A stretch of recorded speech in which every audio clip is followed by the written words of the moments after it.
Between the Oakland Raiders and all right, welcome back to another edition of Buck What You Heard. My name is Gene. You can reach me at Buck What You Heard. You follow me, I will follow you back. I swear. You know what? This is the worst time of the year for me because the draft is over and I don't really have any time to talk or, you know, what we're seeing on social media. Everybody's grasping at straws. What is it? Joe Cool is mad at the GM. The GM is mad at Joe Cool. I mean, you know, this is Real Housewives of Green Bay over there, and we're going to get into that a little bit.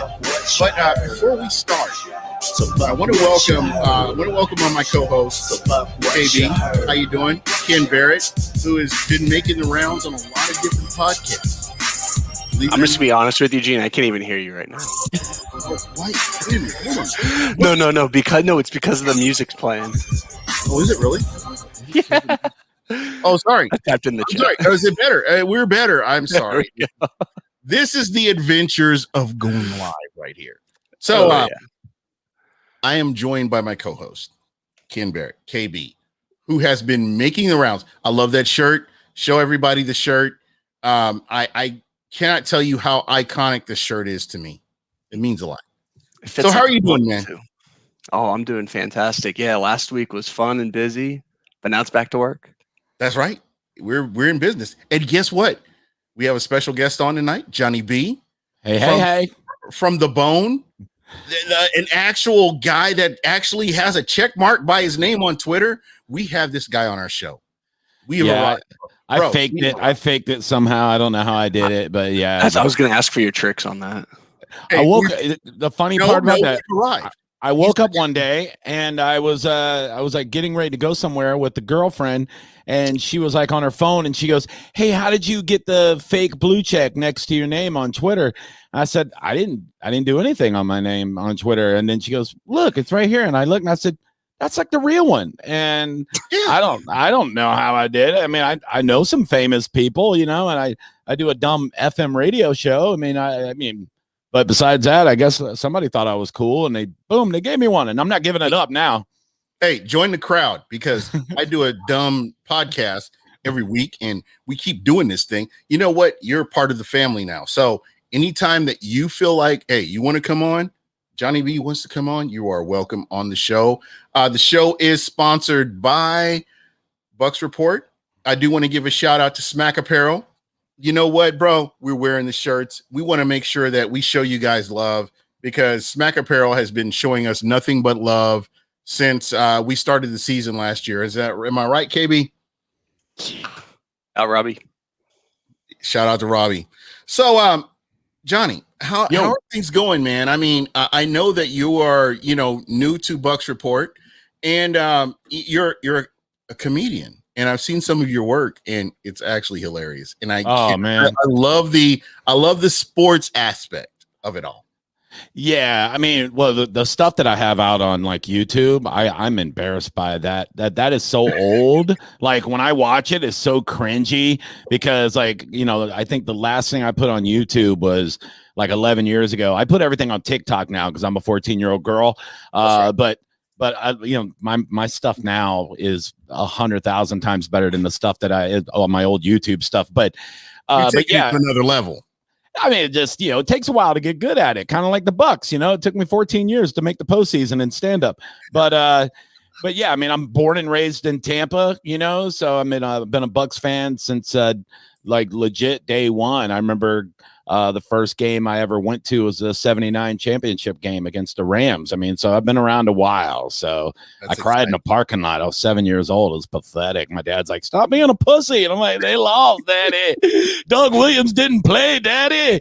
He's like, "Just get in the car. Get in the Nova, you fat asshole." Yeah, so it was embarrassing for him more than me. But yeah, I mean. And you're an old schooler. I have to ask you, how many times at the Big Sombrero did you burn your ass on those hot ass seats? Oh my God. I will say this though, as a fatty, I would like to get the bench seats back because you can always slide your one cheek into somebody else's seat and they just have to slide over. But now you got the damn armrest. Now I got a muffin top over on it. You know, it's so awkward now, you know, I'm like, hey, I don't know, what part of Carolina you came from to watch your Panthers lose today, but my titty is part of your body now. Like, this is what we're doing.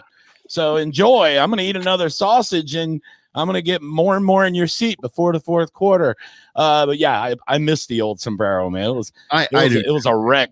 You go in and peeing in the trough. You got a bunch of dudes with their ding dongs out, and there's nothing. You're just all next to each other, just cigarettes. You could smoke in the stadium. People are just blowing it. It was old school. It was crazy. That's right. And the fist fights in the mall. I mean, just when the Packers and when the Packers would infest a Houlihan Stadium, you go in there and at the end of the day, there's going to be a fist fight. Somebody walking out their car is going to say the wrong thing and is going to escalate to something else.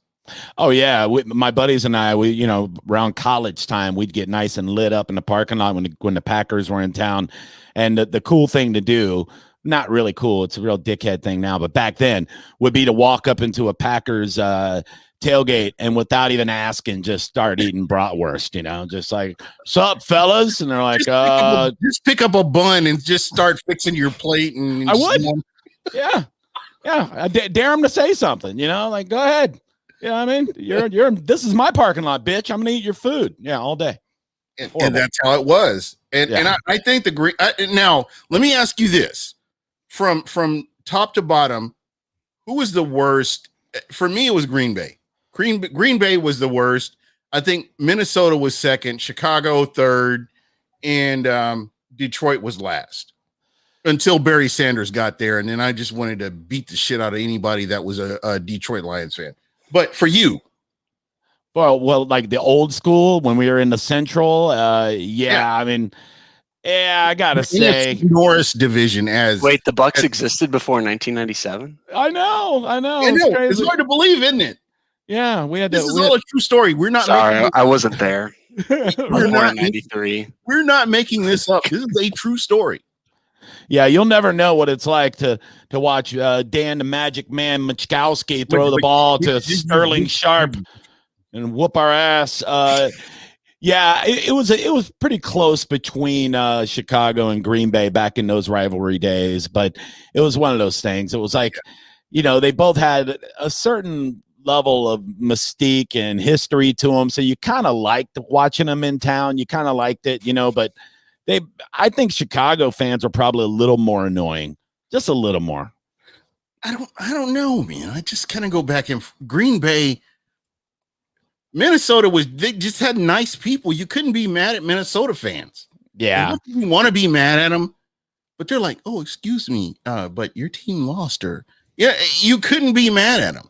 But Green Bay, they had this arrogance. They just had this aura about them that you just wanted to fire them downstairs or whatever. So, So for me, it was Green Bay. Then, I go back and forth, but Chicago, because the Chicago Bears had their run, then Minnesota, then Detroit, because Detroit, until Barry Sanders arrived, but then I could have swapped places with Minnesota and Detroit. So I don't know.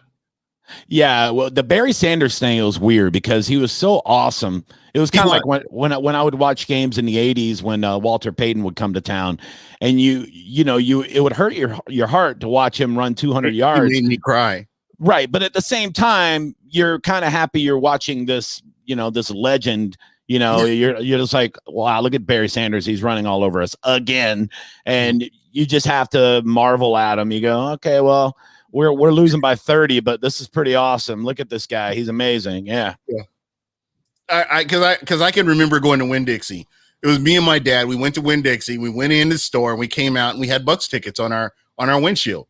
We went to the game. Yeah, I mean, I used to get a lot of free tickets all the time. I mean, I still do, but now I have to smooze people because now we're good, which really stinks. Yeah, that really sucks. I get a job in the media 8 years ago, and I start getting Bucs tickets given to me because we suck out loud. Josh Freeman was our quarterback, or I think it was I don't know, it was whatever, whoever was. Mike Glennon afterwards. So like I was a season pass holder for years. So I just gave them up for two reasons. I was like, if the team doesn't want to win, I don't want to spend money. and I'm getting free tickets in the club seats every week because people are just giving them to me through the radio outlet. And now, that we finally get good, and a pandemic hits, and I can't even get in the damn stadium. I didn't go to a single game this year. Of course, all my bosses in radio, they went to the games, and nobody's giving me tickets anymore because I'm the nighttime radio guy. So, but I'll trade it. It's worth it. I'll find a way to get to the stadium this year. I'll guarantee you that. So I have to ask you, when all the changes happened, when the pandemic happened, when, you couldn't go, we didn't have camp, Tom Brady was there. What were your thoughts at that moment when Tom Brady was a Buccaneer moving forward? How did you feel? I mean, I think a lot like everybody felt like it was like a weird dream. Like we were already kind of in this weird nightmare that was the pandemic, the lockdown, something that hasn't happened in 100 years. So everybody's stressed out over that because we were still in this brand new phase of not knowing what was going to happen, what we were going to do. We, the news still had us washing our groceries off. I wouldn't get 30 feet from somebody because CNN told me fat people die in 12 seconds. So I'm like, I don't know what to do. And then all of a sudden we start getting some good news. You're like, oh, well, let's see how the Bucs do in the offseason. Yeah, blah, blah. We're going to keep Jameis away. And then the Tom Brady thing just boom out of nowhere. And you're like, well, what the hell is that? And I remember talking to somebody and saying, well, there's a good chance with Tom Brady, more good things will start happening. It's kind of like the LeBron James effect. Like other players are going to want to come here, and it's going to change the culture of the team. And that's exactly what started happening. And before we knew it, we had this beautiful distraction, but it still felt like it wasn't real. Even now, like I catch myself now going, did we just win the Super Bowl with Tom Brady? That happened, right? February 7th. That happened. I still laugh. I just find myself laughing in my car just spontaneously. Even now, it don't feel real, but I'm glad it is. Yeah, I totally agree with you. And I have to say this, KB, I got to get you involved. You've been too quiet over here. You're scaring me. You're talking about things I wasn't even alive for. Okay, we're coming. How can I participate? We're moving forward. No, it's all good. We are moving forward now. But when I look at this team, and I fans know, people that listen know, I was pissed that Jameis Winston threw us a pick six and we lose to the goddamn Atlanta Falcons. Of all the teams in the universe that we could lose to, the team that's my arch enemies, and they're right up there neck and neck with the Dallas Cowboys for me. With the Dallas Cowboys, and I would put Atlanta maybe here. But anyway, it doesn't matter. The fact that we lost to the Atlanta Falcons the way we did, I was furious. I was done. I didn't want to talk about the football season. I was indifferent. I didn't care what the Bucs did because of the way they lost that game and the manner they lost it. And the quarterback that threw that pick six at the end of the game, I was furious. So Tom Brady came in. I don't care. I'm mad. I'm still mad about that last game we lost. Oh, I remember. That was right around the time I joined the podcast. Sure it was. And you know what? It's embarrassing. I look back on it now, going back and watch that video. I'm like, dude, you were a dumbass. You know what? It's just a game. Move on. But you know what? At that point in time in my life, I hate Atlanta. I was so happy when Tom Brady destroyed Atlanta's fan base, and they've never recovered from it. And I've been good with that. I should have been happy that Tom Brady was becoming a Buccaneer. So at that point, I was wrong. But you know what? As things happened, as things progressed, and we got this team together, you saw the defense came together. You saw Vita Vea. You saw all these different things that happened with the Tampa Bay Buccaneers. It made you happy. And it made you forget about all the stuff that happened before. But I can tell you right now, Johnny, KB, once this team started going, and KB, you can relate to this. I'm going to call them the San Diego Chargers because I hate the owner, but they're the LA Chargers or whatever Chargers they are. That game, that 2-minute drill that Tom Brady put together was a work of art. And it was at that moment, Gene was on board. BucWhatYaHeard was on board the Tom Brady hype train. And from there on out, that's where we were. And I had to bring you along because I was the guy. You sure did. This is no lie here. Well, I was the guy week 1 thinking that we were going to put it all together, but that was obviously not in the cards. But took us till probably the last game for everything to finally come together. But better late than never. Everything with the Bucs, circa post Gruden, like 07, 08 to 2020, it just all went away. Like we look back at Roberto Aguayo, we can laugh at it now. We can laugh at Jameis started his career with an intercept or a pick six, and then ended his career with a pick six. This is all just part of the storyline. That's what the whole 2002 thing. It was those 30 years of basically just crap, and then you finally got the payoff, especially after 5 years of basically losing to the Eagles in the playoffs. I mean, it all just comes full circle. Full circle. And it's just really nice to be able to be still in a window. Like that's just like weird for me to think of as a football fan, because football is very much a 1 or 2 year, and then you're done. We still got 2 more years with Brady, unless we go perfect. But Brady's let it be known he wants a perfect season. He'll trade a Super Bowl ring in order to do it. Wow. That is just incredible. So, again, because you're the youngster on this panel here, I'm going to say that, and it's not anything negative or towards you, but me and Johnny B seem to have a little bit more in common. When the fact that he burned his ass on the same bleachers that I did at Houlihan Stadium or the big. You're probably there at the same time, just not even knowing. We probably were. Oh, 100%. Because my uncle, I remember having to carry the cooler. I had to drag the cooler. This is before they did away with coolers, and they said you have to buy their crappy food at the. Wait, you could bring in your own food to the stadium? Hell yeah, and beer, and beer.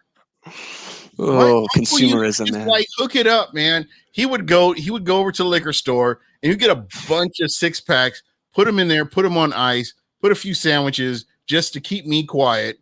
Put them in there. We'd take them on in. And we took our coolers into the stadium. Yeah, I remember. You remember that? Oh yeah, I remember Tampa Bay Bandits games. Yes. Who are they? Exactly. USFL, baby. I'm kidding. I know my history. Yeah. So, but they had a deal like to get people in the stadium. You could get 4 tickets that came with 4 large Coca-Colas and 4 hot dogs for $19.99. Hot dogs, bro. 4 hot dogs, 4 sodas, 4 tickets for $19.99. End zone seats. We never missed a game. That's how you got people in the stadium in 1984. It was pretty awesome. Right. That was incredible. You know how at the state fair, how they do the state fair, you have all these weird tickets that you can go in and get these tickets, and you get like 5 tickets for this amount of money if you go to this particular location. That's how it was for Bucs games. True story. Yeah.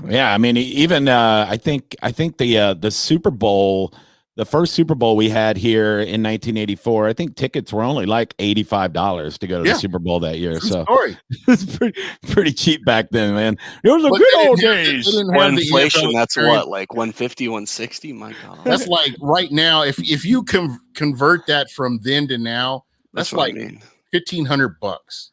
Oh, it's about $85. Oh, sorry, I said 150. I meant 1,500. I'm an idiot. That's about $1,500 there, which is nothing. Just to get in the stadium for what the Bucs just did. Even a reduced stadium was still like $5-6 grand just to stand there. Yeah, man, those were the good old days, man. I'm telling you. And then when the Bucs really got good and Tony Dungy got here and Holland. Remember Holland and Knight used to throw the tailgates. They were like the most incredible tailgates ever when Holland and Knight got in there and they just did their thing. And then JJ Taylor came along, and JJ Taylor had tailgates as we progressed through the 2000s, and it was just incredible. Yeah, it's been a party, man. I remember I don't know if you were at that first game 97, the first game in the new uniforms against the 49ers. I was there. Yeah, I was there too, and I remember hungover. Oh my God! But that was a game that was the culture change game. Like they just went on a little run the year before, like towards the end of the season. I think they won the last 5 or 6 games, and it was like, okay, the Bucs are looking pretty good. And then they came out that game, new unis, and Warren Sapp put two legends out of the game. He put out Jerry Rice and Young. He put both of them out in one game. It was unbelievable. They said he was dirty. I forgot what article was that where they said, "Oh, Warren Sapp is a dirty player because he ended up hurting two legends." Oh, he was a dirty player. Thank God. I'll take more of that anytime. That's perfect. So, if he wouldn't be able to play in the NFL today, like he wouldn't be able to play. John Lynch wouldn't be able to play. None of them would be able to play today. So, those are good old days. You take somebody's head off. The one player I can think of that could play in the NFL today is Simeon Rice. Yeah, or Derek Brooks. Derek Brooks wasn't, he hit people pretty well. He was fundamentally sound, but the one guy that is not in the NFL Hall of Fame because, we don't have anybody supporting the Tampa Bay Buccaneers at this time. And I'm going to go ahead and say this on Bucs Report. This is not I'm not associating myself with Bucs Report. I'm saying this for myself, that the jerk that handles the actual voting for the Tampa Bay Buccaneers area, that guy doesn't know what he's doing, and he's horrible. Ira. And he needs to. I'm going to say it, Ira. Okay. What? Ira. Wait, you talking about the Hall of Fame voting? Yes, the Hall of Fame voting. Don't get me started. If you want to get me started, go ahead, get me started. Go ahead, get me wound up, baby. I'm ready to go. Yeah, it's a toughie. We got John Lynch in finally. I knew they were going to wait to put Lynch in to when the Super Bowl was here. I kind of knew that was going to happen, but yeah, Rondé's got to get in soon. So he should have been in already. I mean, just statistically, and you put him up against any other cornerback in the NFL that's in the Hall of Fame right now, Rondé Barber should have been in first ballot. Real talk. He's really good on Madden. I know that. I just used him yesterday. Woo boy, pretty good. It's funny how that's how kids today are, experiencing like these players. Look at a linebacker just alone in 1980, 1990, and then look at them today. Like that's where I think Derek Brooks transcends, because Derek Brooks was what he was in that era. If he was in today's era, he would be like, one of the guys like Levante. He'd be like Jeremiah Owusu-Koramoah coming out of the draft. Yeah, he would be a Pro Bowl linebacker right now. If Derek Brooks were in the NFL right now at this moment, he's not one of those guys like Deshaun Jackson. Remember Deshaun, or is it Deshaun Dexter? Wait, who are you Deshaun Jackson, not Deshaun Jackson. Who was the Hawk? The guy from San Francisco that came to Deshaun Golston. Deshaun Golston was not meant for he should have been in in the 80s, 90s, early 2000s. That should have been the era that he played in. He should not have been in the era that he was. I think he would have been more successful back then, but I don't think he progressed with the league, and I think that really hurt him. Yeah, I mean, whenever you hear the term throwback player, I get nervous because I'm like, you can't really, you can't be Night Train Lane now. You can't clothesline people. You can't do it. So John Lynch was lucky to be where he is. He's lucky to have the succession that he had, because I don't believe that John Lynch would have been successful in this NFL. Oh, he'd be in prison. What are you talking about? They would arrest him at halftime and lock his ass up. They'd be like, this guy is a cold-blooded killer. We can't lock him. He'd lose half of his salary to fines. Yeah, he would hit people and then walk over and just hand cash to the referee. Like, here, I don't know who this is for, but this is what I do. I'm sorry. I'm a killer. What do you want me to do? So, yeah, it's unbelievable. Like, I remember even when I played football in high school in the 80s in Tampa, like, we were trained like to hit with your helmet, like to hit people with your helmet. We were trained to punch people, in the trenches. Like, this was just normal stuff. Like, you were trained as a defensive lineman to smack people's helmets, to knock them off balance. And Scott you saw Brantley. Oh my God, poor Eric Hipple. Guy, he's still recovering from that. He's still on the sideline. If you go to Raymond James right now, he's still laying there. Wait, is that John Lynch's brother-in-law or whatever that he laid out? Hey, KB, do me a favor. Go into YouTube right now and type in Eric Hipple. There's no way there's going to be a video. Yes, there is. Oh, yes, there is. Trust and believe. Oh, the last name. That was the greatest Kipple hit ever. Eric, Ever.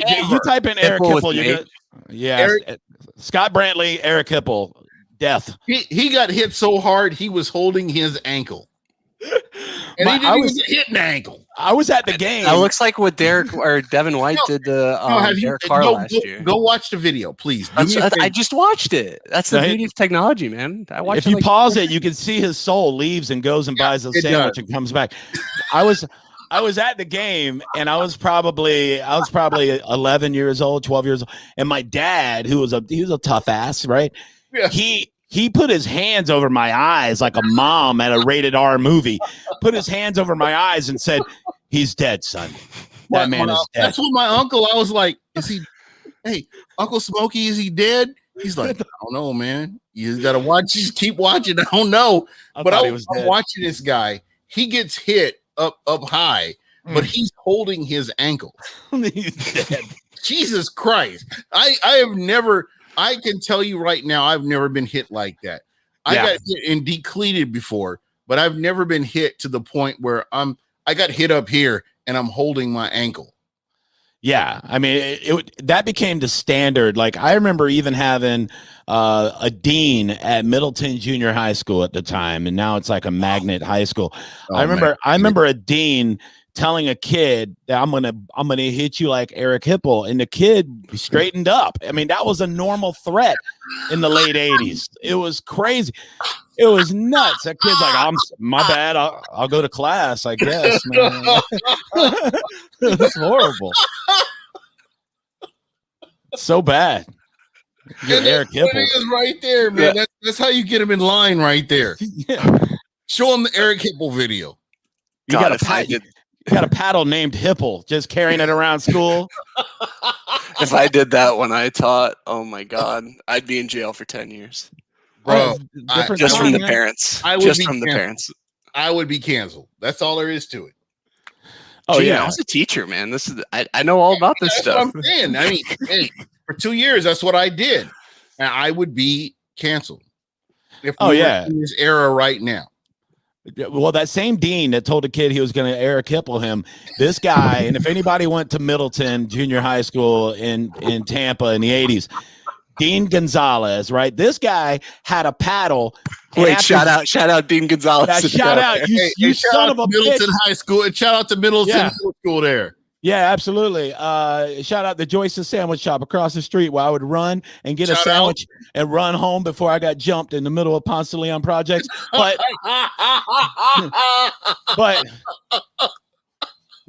this dean had a paddle, baby. After he would whip your ass with this paddle, he would have you autograph it. So there was all these names, and I looked once. Serious? Yeah, and one day I looked at it and I said, "Hey, why is my name here 4 times?" He's like, "Because you need to get your shit together. That's why." I'm like, "I guess so. All right." I thought somebody else signed it. I didn't even know I'd been whooped 4 times already. Horrible. I was the Eric Hipple of 8th grade. Hey, bro, did you lose track? Yeah, he beat my memory gone. Messed up. This is Tampa, bro. This is the beauty of Tampa right here. This is why I say this is the jewel of Florida. This area, because you run into stuff like that. Yeah, my dad was a teacher, so I go home and I'd be like, "Hey, the dean whipped my ass again." And he's like, "Good." I was like, "All right." What did you do? Who knows? Didn't shut my mouth. He told me I'd probably end up being a comedian. He was right. So it's worth all the ass whoopings, I guess. Hey, this is so funny. Johnny Dean would get a domestic abuse charge for knocking his brother-in-law out in the game today. Oh yeah, man. Probably absolutely. Would. Yeah, I remember when he knocked out his brother-in-law. That was hilarious. Do you remember what Gene Deckerhoff said? He goes, "Well, that's going to cause some awkwardness at the Thanksgiving table." Fire the cannons! Oh, that's pretty good. Hey, he does. This is probably the best Gene Deckerhoff I've heard.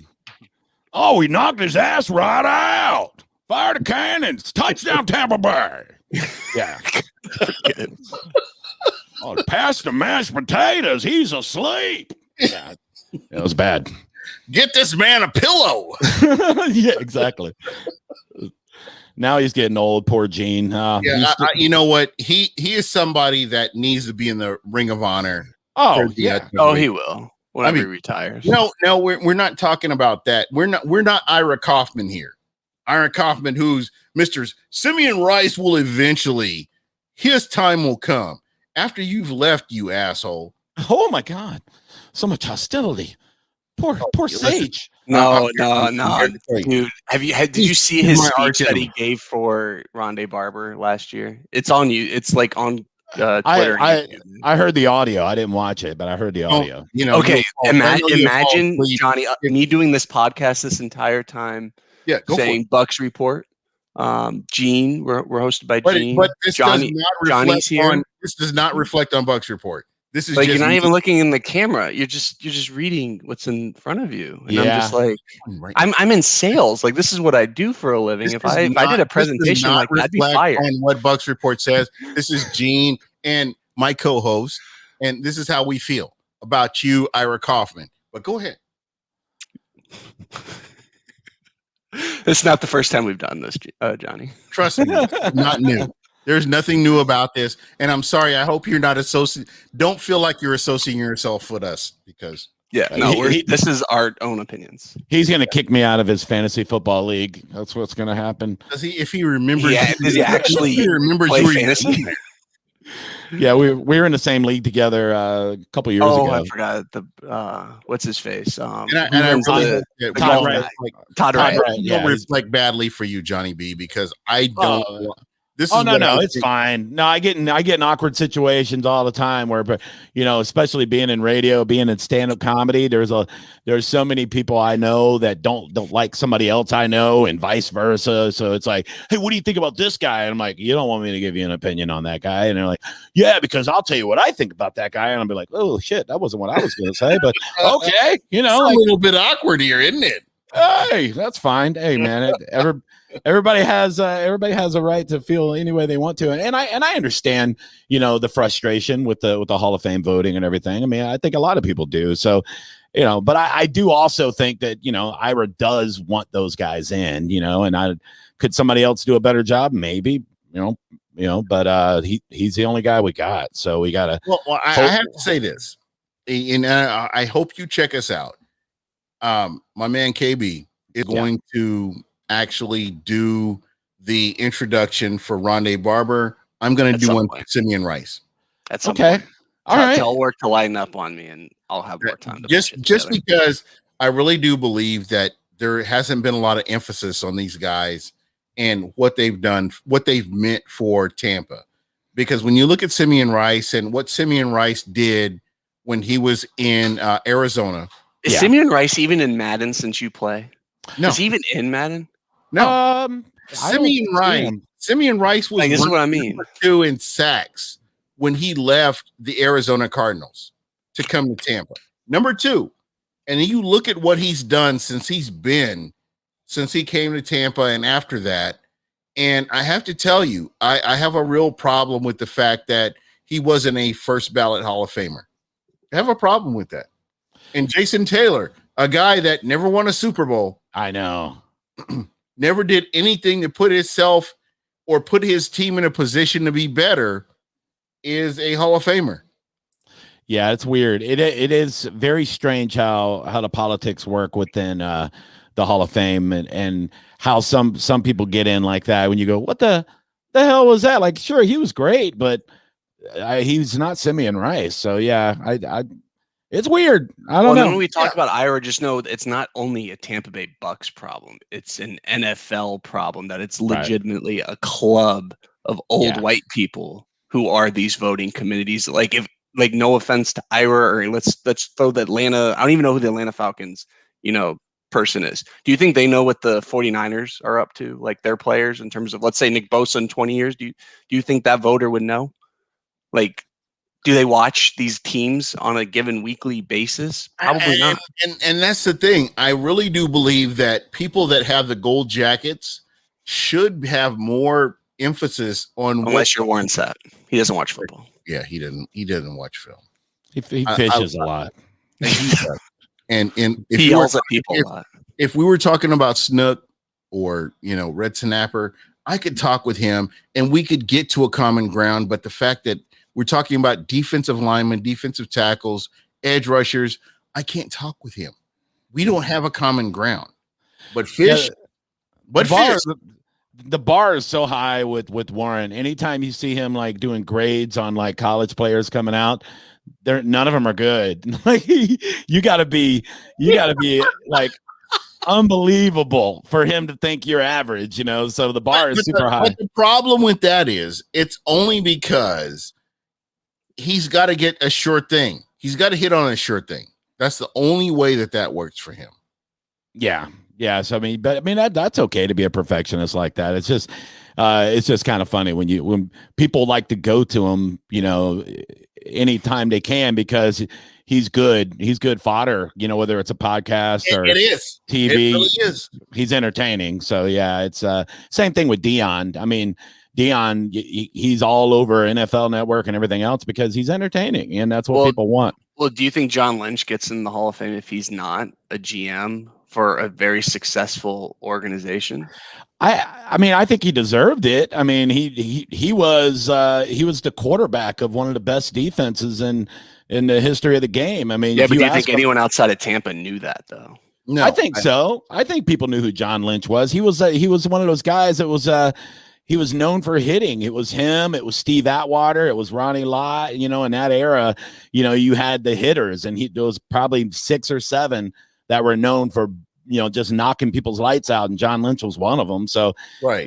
They used to celebrate it. They used to have they would put out the hit parade of the video they would bring out if you got a subscription to Sports Illustrated, they would send you a VHS of people killing people on the field. So now, of course, that's illegal, but yeah, I mean, I think he deserved it. And let me ask you this, Johnny, the way that the NFL has evolved to where it is right now, if we look at John Lynch in the prism of what we saw from him when they were the Super Bowl champions, would John Lynch be looked at the same way then as he is now? I mean, what you have to do, you have to continuously look at this and say, okay, you have to keep that open mind and say, okay, this is what he did then. He couldn't get away with this now, but this is what he did then. But what and I'm with KB right here, because I believe that had John Lynch not been a general manager, he would not even be in the conversation. Well, I mean, he was in the room way before he was a GM. I mean, he was 100%.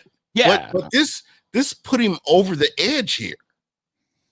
I mean, it is the Hall of Fame, so it's got to do with fame. So, I mean, that's how owners get in. That's how, people in the media get in. It's how famous you are. So it's not the Hall of Stats; it's the Hall of Fame. So I mean, if you got that argument there too. So, but as far as if you're going with stats, I mean, the guy, if you look at all the Pro Bowls, I mean, he had an unbelievable career. So, and he has it backed up with the Super Bowl win. You have a lot of people. It's like they had a great career, but they never won the big one. People say, Dan Marino was a first ballot, but he never won a Super Bowl. Yeah, Jason Taylor, I don't think he should have been in there when he did. He should have never been in the conversation. But because he sucked off all the media. Sorry. I'm sorry. I went No. I like saying sucked off. It's just the FM side of me sometimes when I hear it, I go, like I want to hit the dump button. Like we have those. You can't dump stuff here. We can drink beer. We can talk. I love it. Yeah, let's talk about whores. Yeah, well, let's go there. Let's talk about, let's get canceled. Since we're on that subject, let's talk about Aaron Rodgers. What do you think? Oh, he definitely loves dudes, 100%. What are we talking about Aaron Rodgers? Aaron Rodgers went above and beyond to show that he no longer wants to be in Green Bay. I think when you look at what Brett Favre did.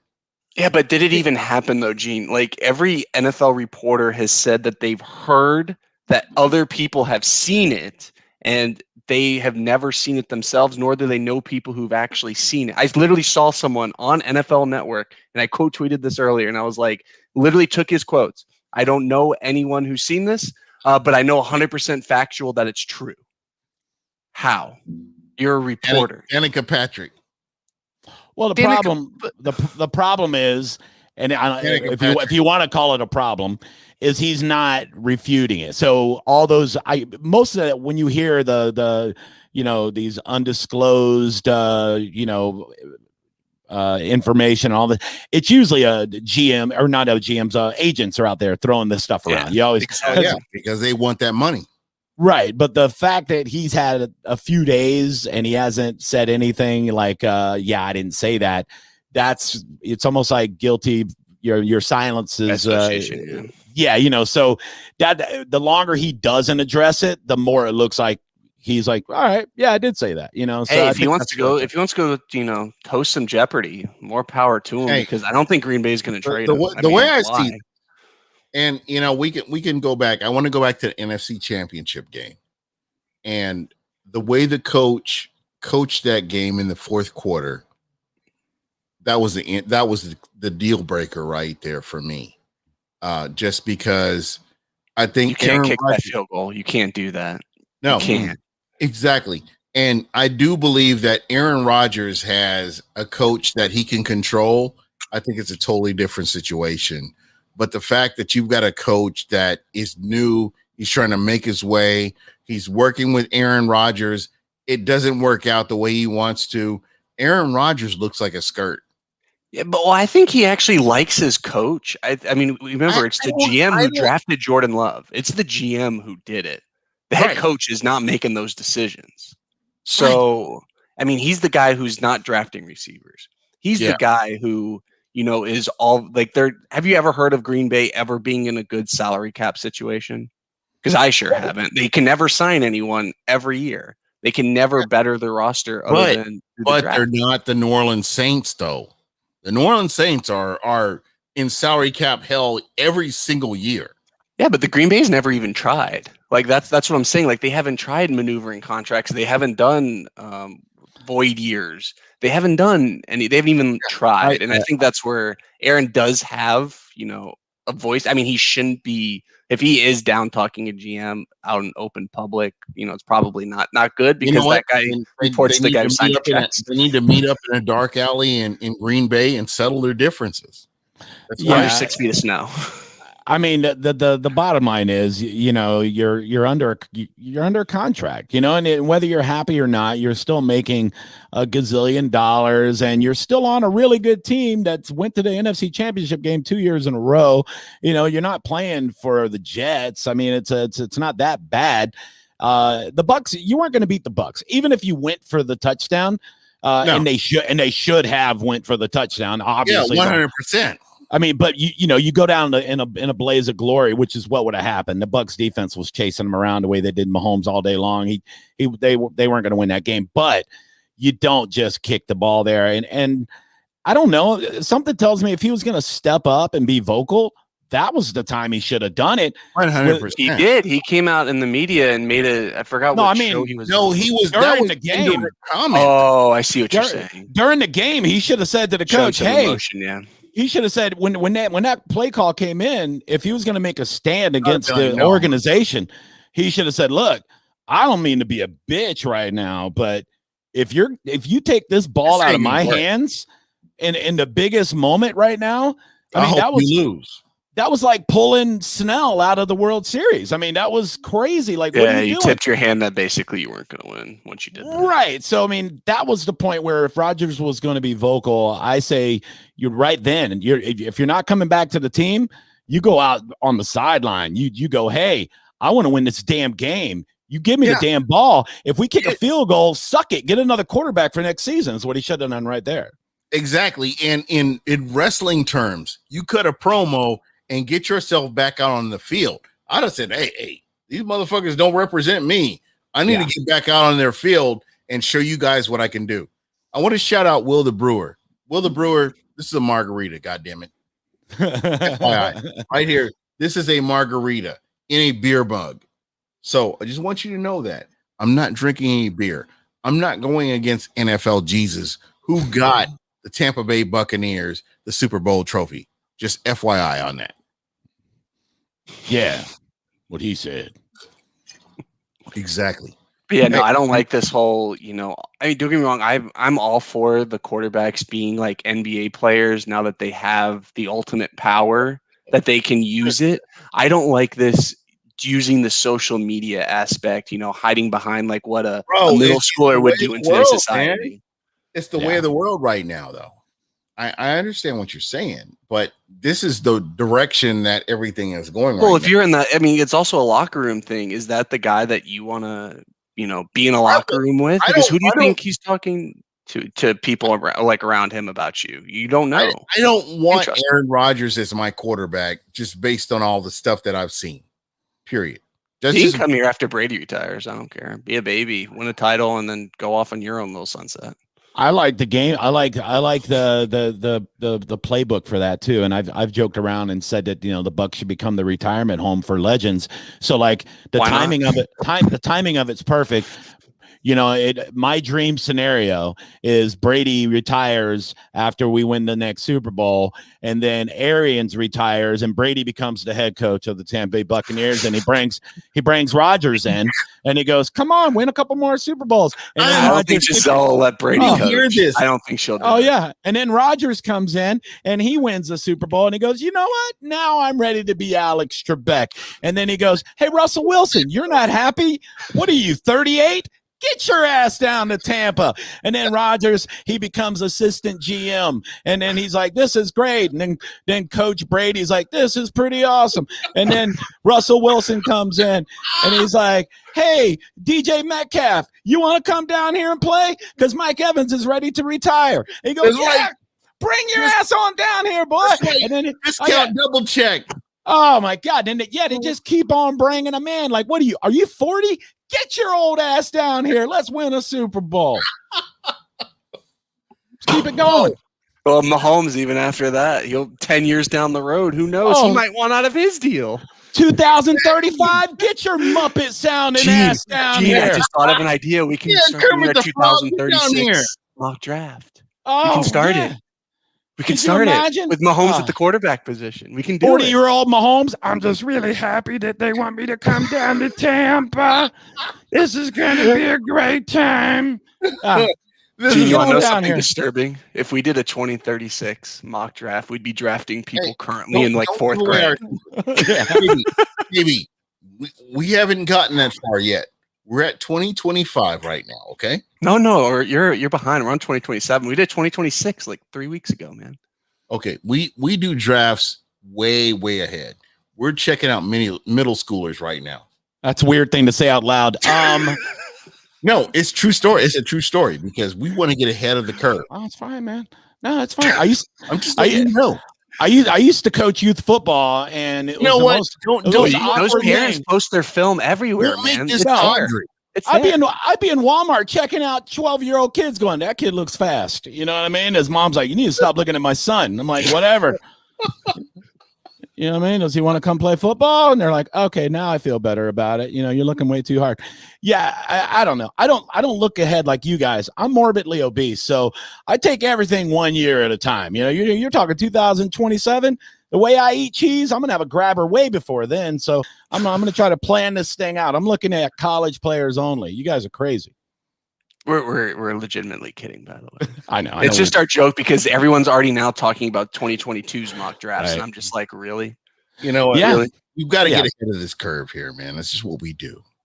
Amen. Yeah, people are stupid. If you're doing a mock draft now for next year, get a hobby. Play Madden. It's fun. I'm almost 50. I play it. Who would have thought Joe Burrow, Zach Wilson, all of these guys, and then Justin Herbert was supposed to be the #1 pick the year before he came out, and then he was quarterback 3. Like it's all stupid. If you don't at least wait till like week 1 of the college season, like kind of like missing out of just your life. Well, there's so much that plays into the success of a college player. Like it's like it's in your head. It's how coachable you are. It's where you get drafted. Because I'm sorry, if you're the #1 quarterback in the league, or in college, you're probably not going to have a very good career, at least starting out, because you're going to a garbage team. You know what I mean? Like I had this conversation the other day on my FM show that, and it's not me being a homer, it's just me being sensible. I think Kyle Trask has a better shot at succeeding than Zach Wilson, only because of his situation. He's coming into a great organization, sitting behind the greatest quarterback to ever play the game. Zach Wilson's 20. What, 20? Is he 20? I think he's 20. He's going to New York in the biggest market. And they traded Darnold to start him. Yes. To start him. I know. What is that all? I do not understand. Sam Darnold, is he good or is he bad? He has a Lego man head. I can't trust that head. But it doesn't matter, though. But the point is, it's going to happen to Zach Wilson. How many pillows is that big-ass head of his beat up? They're square. I know. That's all I know. He's a Lego man. But, yeah, you get thrown into a shit situation. What is he going to do? I mean, and look, they had a pretty good draft, but it's ownership. They keep bringing in coaches and everything else. They suck. I mean, they're a bad organization. I'm sorry. It's like Detroit. No matter what they do, they're going to suck. And if you get drafted to Detroit, you're going to suck too. It just sucks. So there you are. And it was that way for the Bucs for a while too. You know, we drafted the number 1 quarterback and he came in and we didn't develop him and he threw the ball to the other team. Just there you go. On a regular basis. A lot. Very giving. He's like my first wife. Very giving. and he enjoyed himself. Yeah, kept scoring. Yeah, the other team kept scoring more than I did. It was really weird. Yeah, that's wrong. That's damn wrong. Yeah, it's damn wrong. Okay, I'm gonna say that. Yeah, she wasn't a cheater. She just couldn't read a cover 3 very well. That's what it was.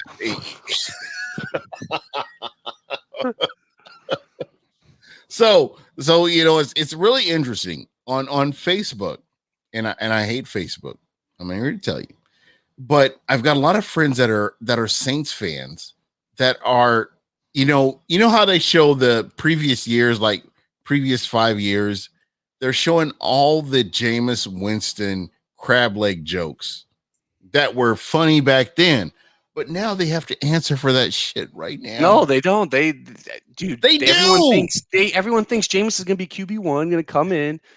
I'm telling you right now, Gene, you can book her right now. Unless Taysom Hill is injured, he will be the starting quarterback for the New Orleans Saints. And that's no slight to even Jameis. I wish someone talked about me the way that Sean Payton talks about and believes in Taysom Hill. And we saw it last year when Drew Brees was hurt. He was in. You know how much Jameis is making this year? $5 million. You know how much Taysom Hill's making? 17. Yep. Yeah, that's crazy. It is absolutely crazy. Tell me how he's going to start. And then, yes, but they all talk about him now, how he's the greatest thing ever. Oh, now he's finally learned. You know how many times we said that? He's fine. This is the year. He finally understands. And let's connect all this back to what I was talking about earlier. When Jameis Winston threw that pick 6 in the Atlanta Falcons game, I was done. I'm over it. Yeah, I mean, remember when he got LASIK and everybody's like, oh, he was blind the whole time. That makes sense. Okay. But he couldn't see that the blurry dude was wearing a maroon jersey. Like, what are we? Come on. My first wife got glasses, still cheated on me. I'm telling you.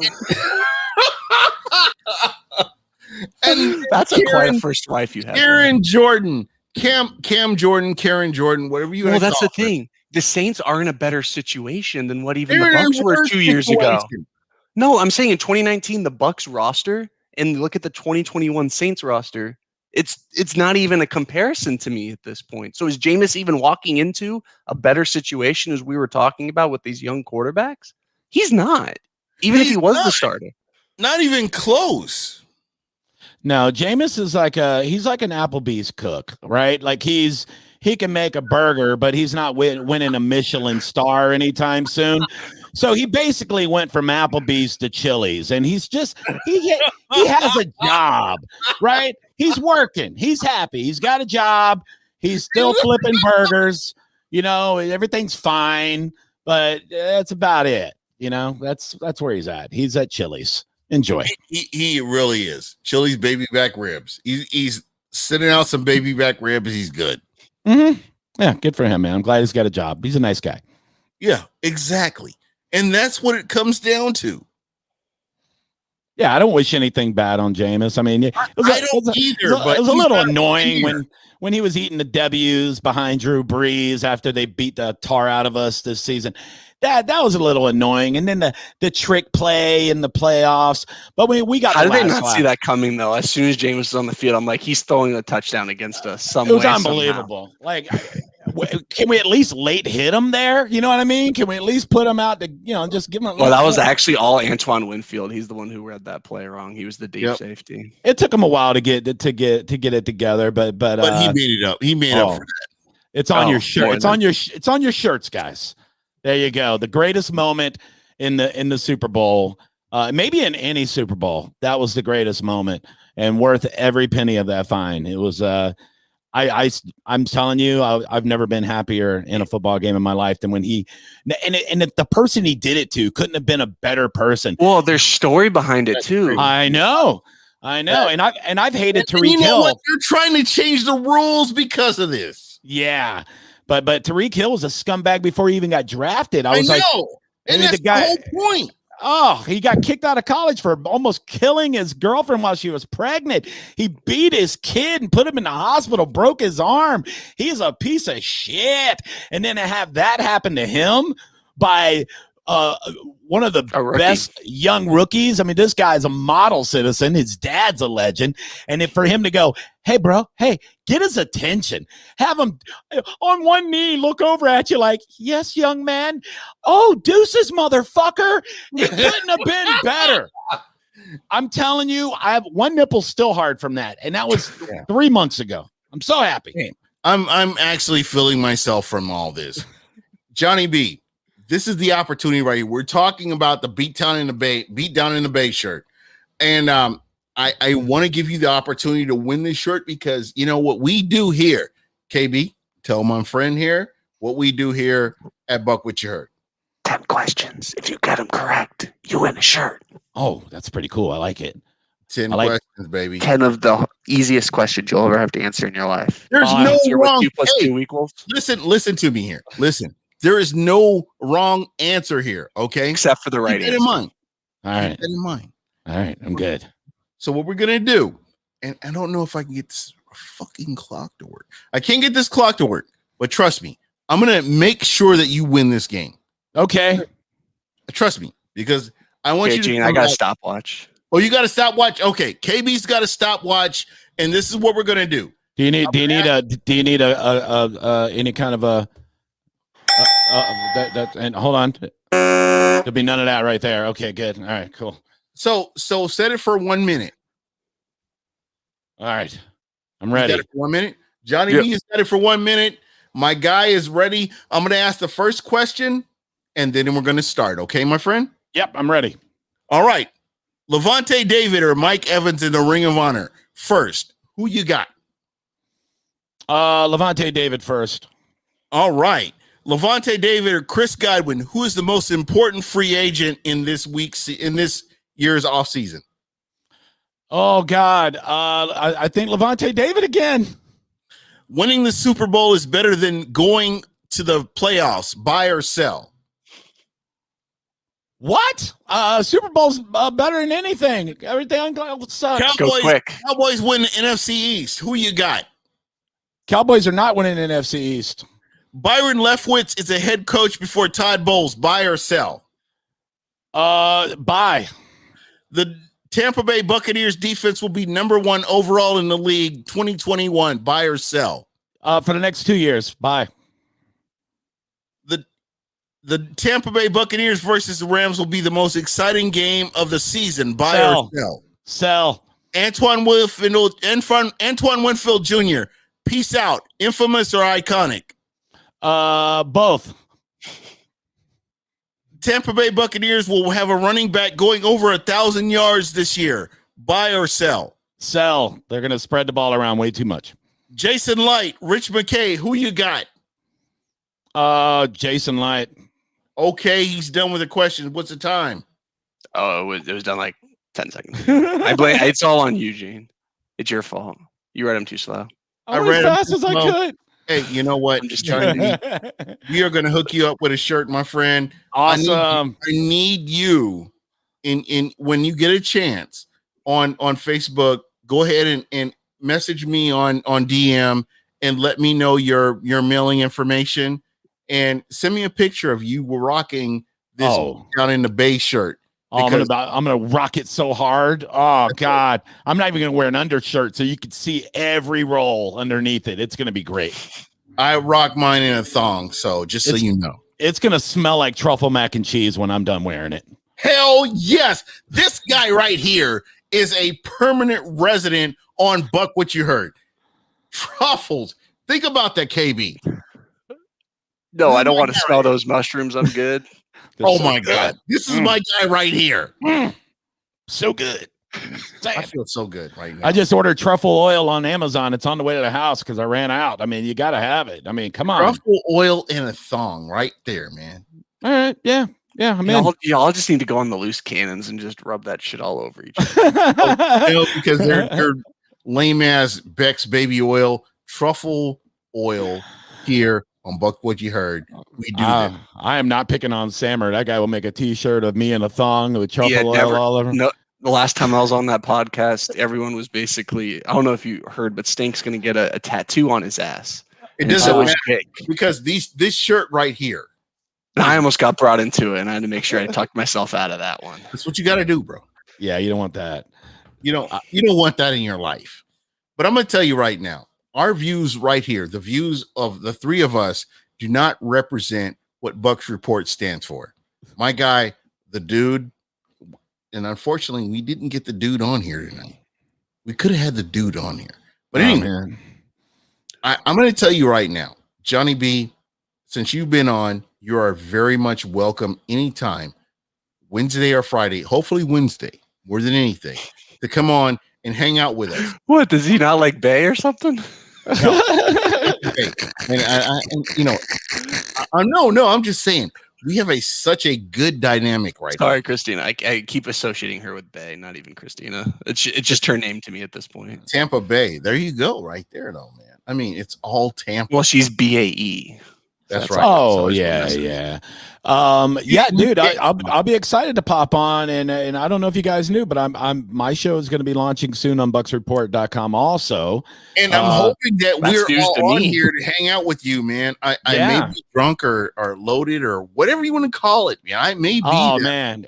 Well, I'll be calling on you guys because it's going to be a party. It's going to. I mean, I love the vibe of your show. It's going to be a lot like mine. I mean, it's just going to be there's going to be a real comedic angle to mine, but it's going to be Bucs talk and just hanging out. I love what a lot of you guys do on Bucs Report. It's a good time. And yeah, I mean, Keith and Rick, I've been talking to those guys and Rick is badass. Yeah. So I'm on board, and we've already got the intro and the logo, but it's going to be called Out of Bounds with Johnny B, because I will be on usually late, probably on the weekend. And what about going rogue with Johnny B? I mean, dude, I went over so many different ones. I mean, it was all over the place. What other choices did you? And I'm good with the choice that you made. Oh yeah, it was a lot of like football kind of cliches that kind of played into like a guy that's like a little edgy comedian type. There was offsides with Johnny B. There was maybe 15-yard penalty for personal foul and shit. It was unsportsmanlike conduct. There was unnecessary roughness. I really liked Bang Your Mama with Johnny B, but that one was weird. And yeah, they were like, it's 2021. We have a lot of female listeners that might not appreciate that. And I'm like, well, they're not moms, are they? We're in the cancel culture here, you know. Oh my God. I'm waiting. It's going to happen to me sooner or later. Like there's like every time I do a stand-up show, and by the way, JohnnyBComedy.com, go check out my schedule. I'm all over the place. Hey, when are you coming to Improv in Tampa? That was my home club for a long time. And with the pandemic, they were shut down a little bit longer than a lot of people. So I kind of went out and started doing other clubs. So I'd love to go back there. When I'm local now, I do Side Splitters in Tampa. I do a lot of that. Yeah, I do a lot of side splitters. Right off Dale Mabry. Yeah. I mean, they really do have an unbelievable lineup in that place. I mean, BT, was the manager there for a long time, and he ended up buying the place. And I mean, every weekend they just got the most killer lineups. It's disgusting how talented the lineup is. You go on their schedule and you're like, it's like an HBO or Netflix superstar every single weekend in that place. So I do shows there. I mean, I'm all over the place. So I'm not afraid to work anything. You could book me at Circle K. I'll do it next to the Polar Pop machine. I don't care. So I know, man. Me and you at the Polar Pop machine. Don't play. I have a fun story for y'all both with me at Side Splitters. Does it have really Polar Pop machine? No, there's a whatchamacallit, psychic, not psychic, the people who can like hypnotist. There's a hypnotist that was also a comedian, and your boy got chosen to be one of the people. Oh no. And let's just say there was me doing Prince related activities. It's all on videotape, but wow. So fun memory there. Okay, all right. Yeah, I had to open for a long time ago. I don't know if that counts. I opened for a hypnotist one time, and I guess the people didn't know that there was a comedian opening, so they thought everybody was hypnotist. So, they were like, hypnotize us. So I was like, pull your titties out. Like, I don't know, man. Like, And so I'm gonna get canceled. Please tell me you've seen the movie The Big Sick. Oh yeah, of course. Oh God. I just feel like that's just your life, man. And I'm just saying, Johnny B, if you get canceled, we're going down with you, bro. Oh, thanks, man. Yeah, Gene will go down with you. I'll be on my phone with the rest of my Gen X. No, it's not like that. I'm just saying, if we go down, we're going down in the ship. I've already got it planned out. I've already bought the domain when I get fired from FM radio, and it will happen. It's gonna happen. I'm gonna start a podcast called the Cancel Cast, and I'm just going Are you going down in a blaze of glory, or is this? Oh yeah, it's gonna be like Jerry Maguire. It's like, who's coming with me? It's gonna be like one janitor, because I'm at night. There's goldfish. Take the goldfish. There's like nobody in the building at night when I'm on the radio. I'm like, who's going with me? Just one guy with the broom's like, I will go with you, my friend. And I'm like, come on, get in the Kia. We're out of here. We out.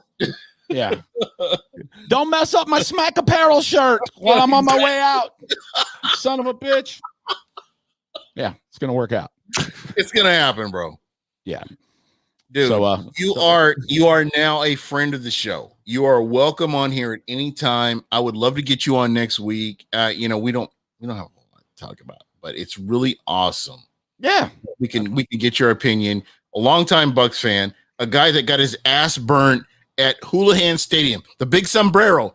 My guy here, Johnny B, burned his ass at Houlihan Stadium. I did so much with my ass in that stadium. I mean, it's just a lot of ass. And a lot of times, a lot of yams, just yams all over the place. I think my favorite fat moment at that stadium, it was like, I want to say 2005. No, 1995. I want to say maybe it's 94, but it was an opening game against the Packers. It was about 115 degrees on the field. And I'm sitting there, and at the time I was over 400 pounds. I was a big kid, right? Yeah. And I'm sitting in three seats at least, and people are falling out, having heat strokes all around me. Like, because they've been drinking all day. This guy sitting next to me looked like a damn fitness model. He's shredded. This guy he's just gorgeous. And he stands up and he goes, he looks at his hot wife or girlfriend. He goes, I'm going to go get a drink, babe. And he stands up and collapses right on top of me. He falls in my lap. And then like a paramedic comes over and peels this guy off of me. And I go, what's wrong with this guy? And they're like, heat stroke. And I go, I look at the paramedic. I go, should I go inside? He's like, yeah. You should, you fat asshole. Look at you. And all I could figure out, the only thing that made sense to me was I was so fat, I was retaining all this water like a camel, and my fat was keeping me alive. That's the only thing that makes sense. It was a bad time to be lean. So the fitness model passed out, but you survived. Oh, man, I was like a walking lake. I mean, people were, if I would have stayed to the fourth quarter, they would have just started drinking me. They would have been like, yo, the guy at the 40-yard line, he's got water in his body. Go to him for safety. It was horrible. Oh, man. Oh, man. Oh, my God, man. That is. True story. Hey, you know what? We ate sandwiches. Yeah. I mean, I remember having to carry that freaking cooler in. It was like what I think was 88. Had to carry the cooler in because I got in trouble. So I'm carrying the cooler in and I'm crying because I had to carry the cooler in. It was heavy. It's full of beer. And there was like maybe 4 sandwiches in it. And then carry this fucker in because I was bad, because I got in trouble. But that's just how it was, man. But I tell you what, man, at that time, it was so much fun in the 80s and early 90s being a Bucs fan that, you know, you appreciate that stuff. Like what you're talking about, the fact that, you know, a fitness model passed out and me and you are body positive the way we are. And we didn't pass out. It just shows you what kind of guy he was. Yeah, all that working out just to land on top of a fat guy. Exactly. Unreal, man. Oh, the irony. That's the irony right there, man. Mm-hmm. Yeah. I was like, how's that treadmill working out for you, pal? Pretty good. All righty. That's right. The Stairmaster, you know? Yeah. Now he's got his head on my titty like it's a My Pillow. You know what I mean? So he's got to live with that. Like, it doesn't bother me. Like, it was a fond memory for me. He's probably talking about it. He's talking about it in a way different light right now. And he's probably watching this podcast and having like deja vu right now. Wait a minute. I didn't expect him to say all that. Mm-hmm. I got landed on a giant water cooler, had the biggest areolas of anybody in my section. And my face was on him. My face was so much on him. That's right. Johnny B, can you come on next week? Yeah, man. Holler at me. Yeah, I think I'm available. Hey, you know what? Your family here. And as soon as you get your shirt, you can rock the Beat Down in the Bay shirt because we whooped Kansas City's ass. Oh, up in that ass. Yeah. We were all up in that ass. And I have to explain this. If you're a Kansas City Chiefs fan and you were expecting to get love here, you're not going to get it. I'm just going to tell you right now, the fact that from 1994 to 2020, the Bucs have beaten the Kansas City Chiefs all those times except for once. You got to live with that. Yeah, and here's another thing that might break your heart, Kansas City fans. We got better barbecue than you. Yeah, I said it. Shit. Yeah, our barbecue is way better than yours. You can go to hell, your stupid overrated barbecue. How about that, pal? Yeah, Memphis is better than you. Texas, way better than you. They got better barbecue than you. Definitely better than you. There's an old man on the side of the road in Jacksonville who's got better barbecue than you. So shut up with all that BS. You come to Tampa, you want good barbecue. I know the spots. That's right. Yeah. Shout out at least one spot for me because when I'm back there, I have to go somewhere. No, we're not anything for Kansas City. No. I'm talking about Tampa. I'll shout out Tampa barbecue. I can name 10 spots, but just give me one. I'll give you the best one. My buddy Bubba owns Wicked Oak Barbecue in Seminole Heights. If you don't go there, Seminole Heights, baby. If you don't go to Wicked Oak Barbecue, then you're doing yourself a disservice. And here's the beauty of it. They share a building with a chicken place called King of the Coop. And it's like the best chicken in the area too. And they have the best catfish. So for real fat asses like me, you do a bang bang. That's where you eat at two places at once. Bang, bang, bang. Oh, you know what? You're right. Because Revolution of Ice Cream's right next to it. My favorite ice cream shop. Right there. So you get chicken, catfish, barbecue, and then you roll your fat ass over to the ice cream shop. And they go, oh, you don't look so good. You're like, give me ice cream before I die. And then you eat the ice cream. Right there. And then you got all the water in you for the next Bucs game. You damn Skippy right there. Okay, KB, go ahead. I can't follow that. He said Seminole Heights, and that was the end of the conversation right there. There you go. Sorry. Yeah, that's where I grew up, man. That's my town. I love Seminole Heights. I can't tell you enough about how I love Seminole Heights.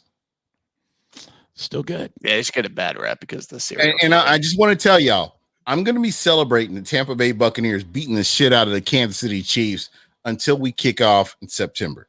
Okay? So if you see a shirt like this, or you see a shirt like KB's, or my guy here, my man, Johnny B, who's getting ready to get one of these shirts in whatever size he needs. Billboard. It's going to be a billboard is what it is. So no, we're not fat shaming. We're not body shaming, but it's all body positive here. Oh yeah, I'm positive. It's going to be a big ass billboard when I wear it. Yeah. Oh yeah, that's right. I'm going to stand on the side of 275, broke down, and people aren't even going to help me because they're going to think I'm a billboard. They're going to like, wow, that's a nice Smack Apparel shirt. You damn billboard. And that's what I'm talking about. We're talking about Smack Apparel, a part of Tampa, a bastion. Can I say bastion? Is that a word? I like it, even if it ain't. If it ain't, I like the word bastion. We're going to say bastion. Smack Apparel is a bastion of Tampa. You know what? When you see a shirt like this, you have context. When you see two fingers in the air 5 years from now, you're not even going to know what the fuck that meant.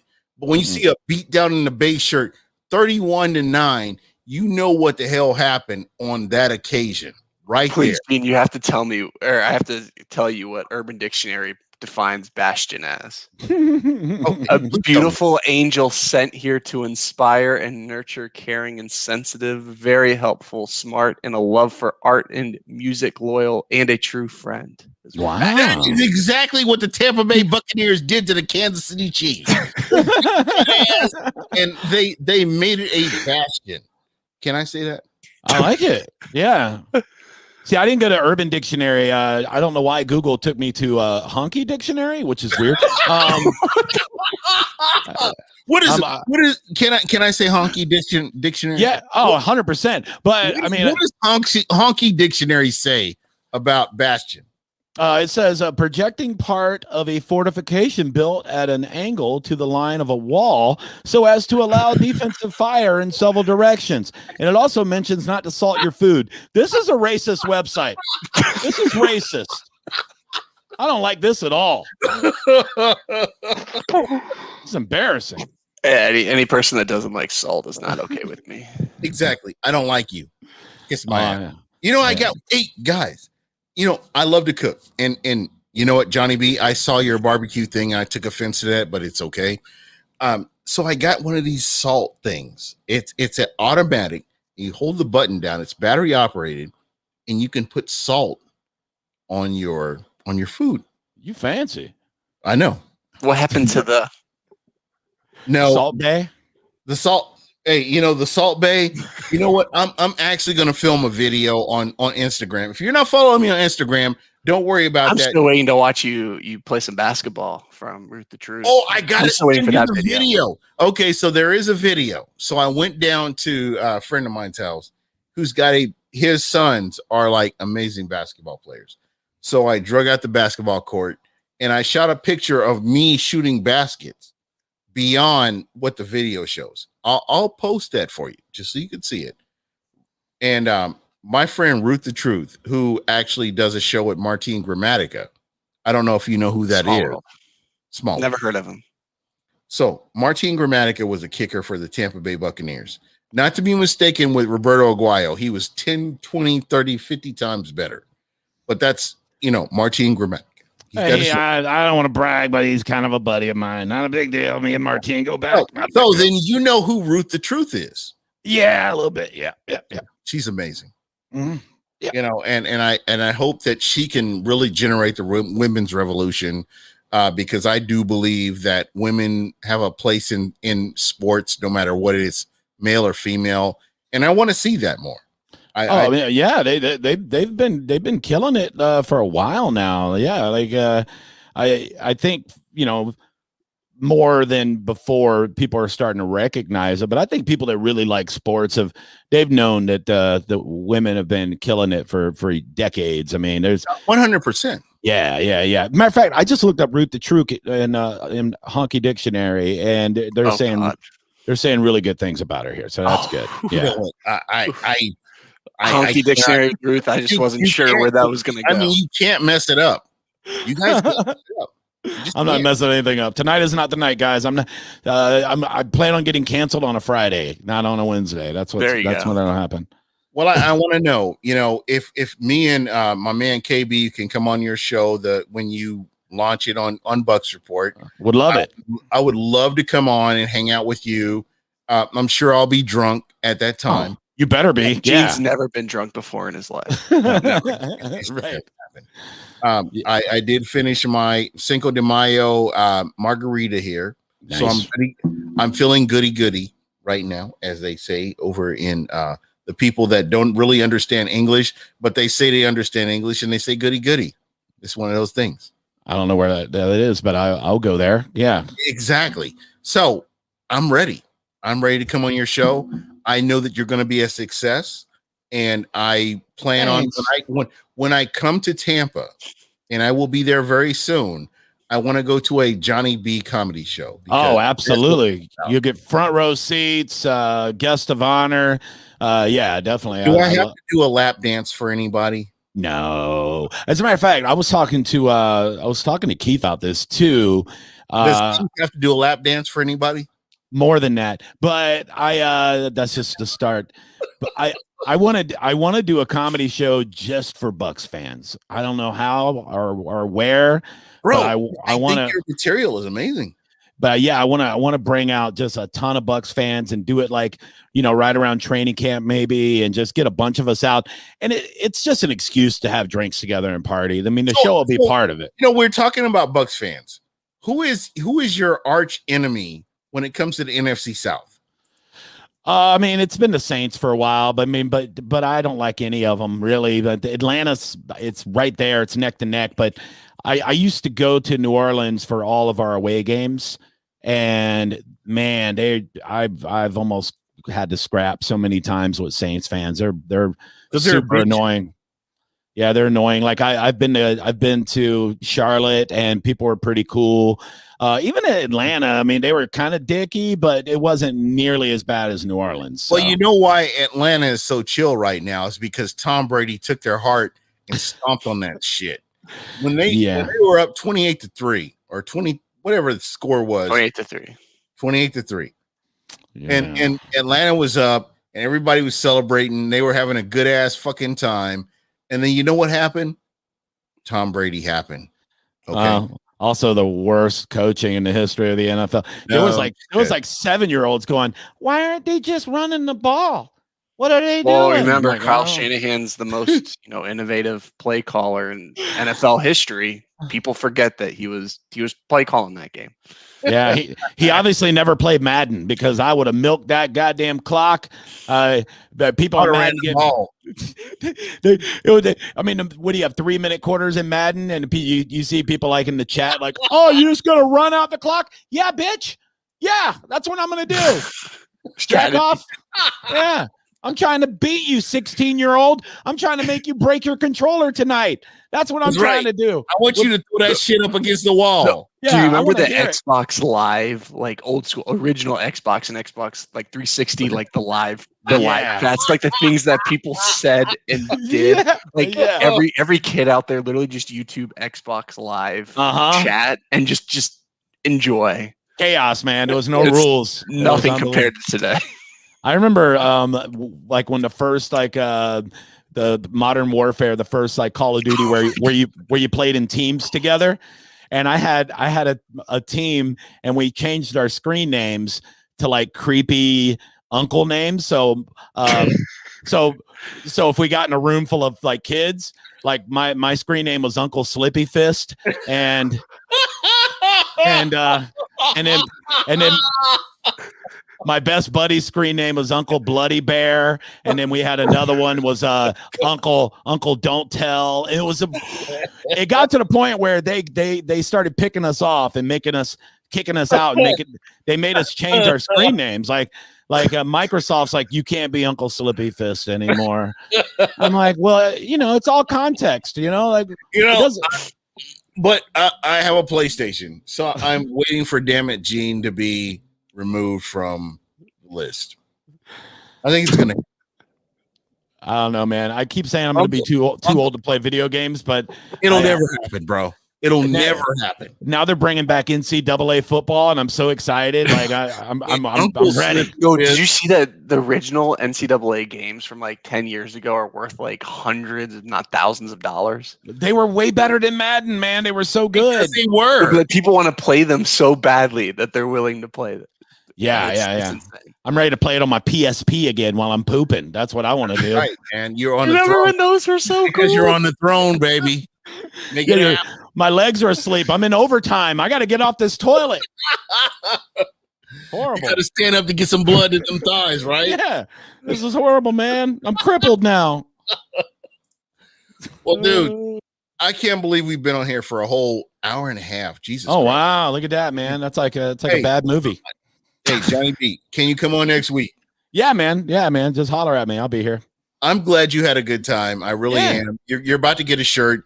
Hopefully, I'm going to talk to my man Robbie and see if we can get you to get this shirt right here, because you know what? This is the middle finger right here to the Kansas City Chiefs fans. Hell yeah. All of them, who, you know what? I want to tell you a little story.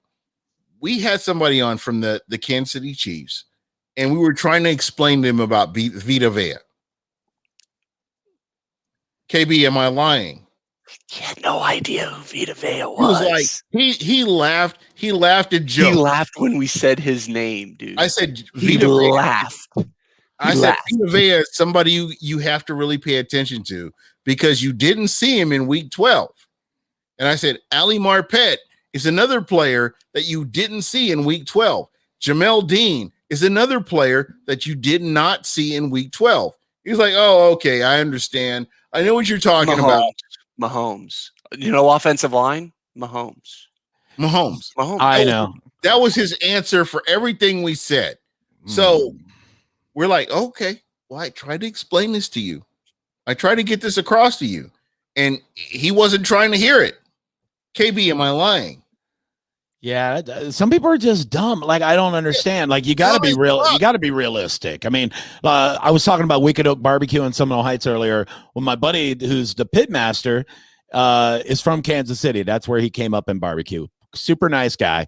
But I was there eating barbecue 2 days before the Super Bowl, and we were sitting around just shooting the shit, talking about it. And even he said, he's like, our offensive line is going to be an issue. And I said, yeah, we're going to win by 2 touchdowns because we're going to chase Mahomes around all day.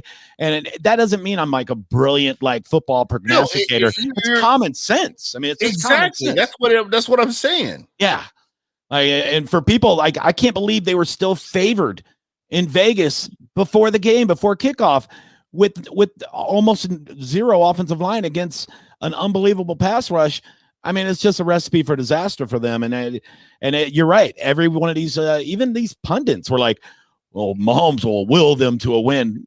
Okay. Will my ass. The only person I remember who chose us was Michael Irvin. I think part of that was even because he was on the ship when accidentally went off when he was live on air. Bottle of Coke that he had. I was going to say, he's probably still high from 1991. You know what I mean? Which is fine. Well, did you see those pep things he did for like the Bucs? Like, he was going on like a minute too long. Pep or 8-ball of Coke that he had on the sideline. I got to tell you, though, I like him because he's entertaining. Like, he chose the Bucs. I'll take more Michael Irvin. I don't care if he's on Adderall, crack, whatever he's doing. Steve Smith Jr. or Senior. Oh, what a piece of what a jerk off. That's a guy that takes 100% of his emotion into his predictions. Like, you got beast mode and you got bitch mode. And yeah, that's pretty much what you saw right there. He played back in the day when the Bucs used to beat them when they weren't supposed to beat them, and he hates us. So, and he was all in his feelings. Yeah, wah, Steve Smith, you fake Nelly looking bitch. That's exactly. You know what? I couldn't have said this better. You got a permanent spot here, because that's pretty much how I feel about it. All right, it was nice knowing all of you. On your new co-host. Yeah. You know what? Yeah. Get out of here, KB. He backtracked a little bit, but he never apologized for all the bullshit that he put out there. And you know what? He's never owned the fact that the Bucs went in and beat that ass on every single occasion, except for in Washington. Yep. Yeah, he was dogging us before the playoffs, like that we didn't even belong in the playoffs and we were gonna get bounced real fast. Yeah, so how many championships did Steve Smith win Steve Smith Senior or whatever the fuck his name is. I think You want a total of I think the same amount as me. Yeah. Yeah. Exactly. Yeah. You know what, Johnny B, I think you guys run, fuck that dude, man. He's talking. I think he's just sore because he lost to Tom Brady in the Super Bowl. Oh my God, he got his feelings hurt. Good. There's And nothing wrong with that. that was fat Tom Brady too. I like it. I saw the skills challenge from the 2002 the Pro Bowl, because that's when it was cool to actually like do skills challenges. And freaking Tom Brady looked older then than he does now. Yeah, he's all chubby. Looked like he's. I don't think so, man. You know what? I don't like this conversation about weight challenging because he looked literally older, Gene. I'm not even. That BucWhatYaHeard is way better than Tom. Tom looked like he was 30 as a 23-year-old or whatever, how old he was, because he was coming off his first or second Super. Like it was the year the Bucs won. It was right before the Bucs won, and he was going against Brad Johnson in the finals. And like Jake Delhomme. like Tom Brady, Gene, he looked like he's 30. He looks like he's like maybe 32 now. Yeah. Like, see, normally fatter makes you look younger because everybody knows fat don't crack. You know what I mean? So that's right. Fat don't crack, baby. That's right. Me and Johnny B, we've got this on lock, man. Damn right. People, I get ID'd all the time. They're like, you're going to need to show us some ID for that beer. Hey, and we also spill me some bacon for that sandwich you're eating right there. You know, that kind of thing, right? Can you smell the bacon I'm cooking right now? That's crazy. You would say that. Hey, don't do it, Mike. Get out of my head. I was going to say, just don't do it Michael Scott style and try to wake up to it. Oh, no. We're not doing that. No. That's right. You know, Johnny B is my spirit animal. Just FYI. Thanks, man. I'm glad I'm something to somebody somewhere. You are something to somebody, and if somebody is me, and you have a check mark, and my spirit animal has a check mark. Just FYI on that. I guess, if I die tomorrow, they'll be like, you know what? At least he was verified on Twitter before he left. I mean, that's good. So looks like we made it. Yeah, thank God. Exactly. You know what? And Ben Parrish from he's checking us out on Facebook. Steve Smith can kiss our ass. No, I don't want him to kiss my ass. I want him to kick rocks and take his sorry ass wherever else we is going, because he doesn't have a Super Bowl ring and he doesn't deserve one. I mean, that is kind of a weird thing to say to somebody, like, kiss my ass. Because what if they did? Like, that's awkward. You know what I mean? Well, if I get nervous, I get gassy. So, I don't know. It just kind of gets. I mean, even if I didn't like you, kind of gassy. So, anything can happen. It's kind of intimate. You know what I mean? Like, I don't want somebody I don't like with their mouth all over my butt. You know what I mean? That's weird. I'm gassy though. It just. Oh yeah, then you rip a good one right in their mouth. Yeah, that'd be good. I don't know. But you could always cup it. You can always cup it and just kind of throw it in their face. That's always fun too. Yeah, I remember. I got a great fart in your face story, guys. I would love to share. I once shut a baby up with a fart at a high school football game in Tampa. This is probably about 7 years ago. Hopefully it was Plant. Oh yeah. So this baby was in a baby carrier. Well, my son played at Plant for a minute. Yeah. So, but it wasn't Plant. We were at, it was another, my buddy's son was playing at East Bay High School. No, it was East Bay versus, I don't know, some other school. But this baby was crying. You know how babies will cry like a billy goat when they're crying really hard? It's like, so loud. And it was like 10 feet away. Couldn't enjoy the game. And all I could think was, these parents need to take this stupid box of noise out to the car or something, right? Like, what are we doing, right? Crack the window. It'll be fine. And so I had to get up to go to the concession stand. And right when I got up, I felt the bubbles in my belly. And I was like, oh. So right as I walked by this baby, I let it go. A nice, big, silent one. And just to make me feel better, but it worked. The baby stopped crying and like it shut up immediately. And I thought I may have killed this baby, but problem solved. You know what I mean? Like I got back to my seat you know, and my girl was like, did you say something to the baby? I mean, did you smile at the baby? The baby got quiet when you walked by. You must have smiled and the baby liked you. I'm like, that's exactly what happened. I smiled at the baby. That baby, yeah. If that baby lived, that's a 7 or 8 year old kid with problems now. Like, that's right. They're not getting good grades. They're getting in trouble all the time. They're just permanent shit face. They're flawed. Yeah, I ruined that baby, but it was worth it. And every time I think about farting on somebody, I remember that little baby. Or a Saints fan. That would be so awesome if you had like Cam Jordan. Excuse me. Yeah, that lady. Yeah, that lady. Cam Jordan.